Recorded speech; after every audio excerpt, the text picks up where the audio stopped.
Harnessing the power of gestures in debates and discussions. Hello, dear learners. Today, we're going to dive into an incredibly important, yet often overlooked, aspect of effective communication: gestures. In the context of debates and discussions, the correct use of gestures can enhance your communication, clarify your point, and make your arguments more persuasive. Let's start by understanding why gestures matter.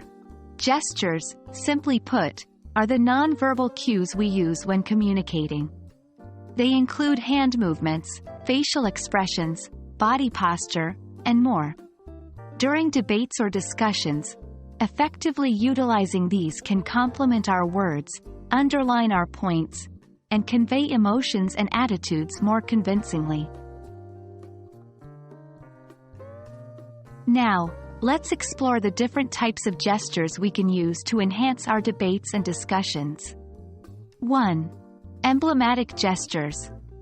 These are culture-specific gestures that can stand alone and carry a specific meaning, like a thumbs up signifying "good job" or a nod meaning "yes." 2. Illustrators. These are gestures that accompany our speech and help paint a clearer picture of what we're saying.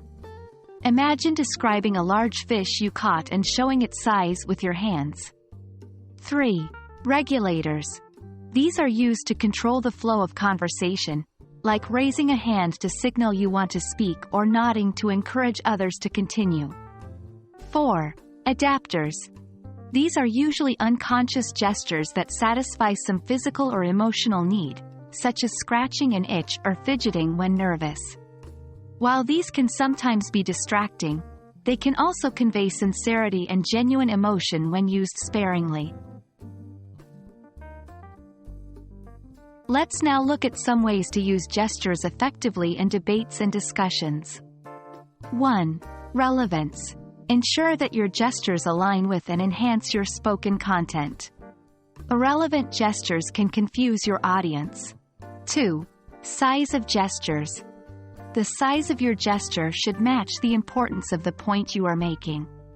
Major points deserve big, bold gestures, while minor points require smaller, subtle gestures. 3. Timing. Timing is key when using gestures. Coordinate your gestures with your words for maximum impact. 4. Variety. Use a variety of gestures to avoid monotony and to keep the audience engaged. 5. Practice. Just like any other skill, effective gesturing comes with practice. Record yourself speaking and observe your gestures. Identify what works and what doesn't, then refine your gesturing technique accordingly. That brings us to the end of our discussion on using gestures effectively in debates and discussions. Remember, while your words carry the main content of your message, gestures can significantly enhance its clarity and impact. They can help you appear more confident, persuasive, and engaging.